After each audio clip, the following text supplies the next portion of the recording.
Hello, I am Erica Lapian and I am going to discuss about monopoly in economics. So monopoly is one of the market competition. So let me first explain what is the market competition.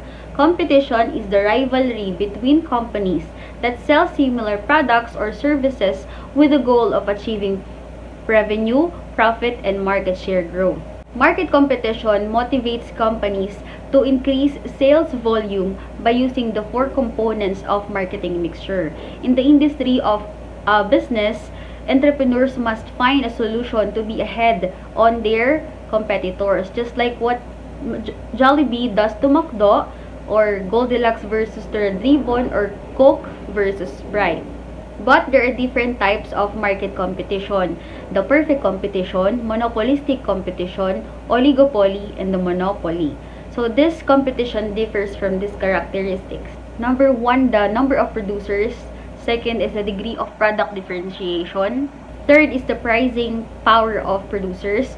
Fourth is the barriers to entry of new producers. And lastly is the level of non-price competition. Here in monopoly, there is only one single seller in the market. It means that there is no close substitute. An example of this is the electricity. Here in Bataan, we only have one source of electricity, and that is Penelco.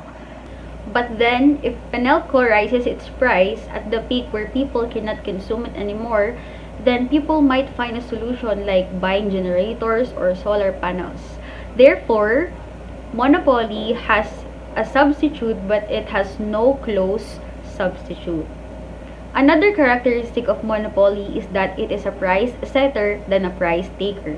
Monopoly set its price not depending on the demand of the product, unlike the other market competition. It is because it is the only seller in the market. People has no choice but to consume it because it is a basic need. For example, if Penelco rises its price up to 10% this month of May, will you still consume electricity? Or you will just cut off your electricity line? Of course, the answer is you will still consume electricity, but you can lessen the usage of it, but not completely cut off your electricity line. Therefore, monopoly has the ability to set its price either high or low and still not affecting the demand of the product. The third characteristic of monopoly is that it has a high barriers to entry. Sources and raw materials of monopolies are not easily acquired. Monopolies usually need legal papers in order to enter the market.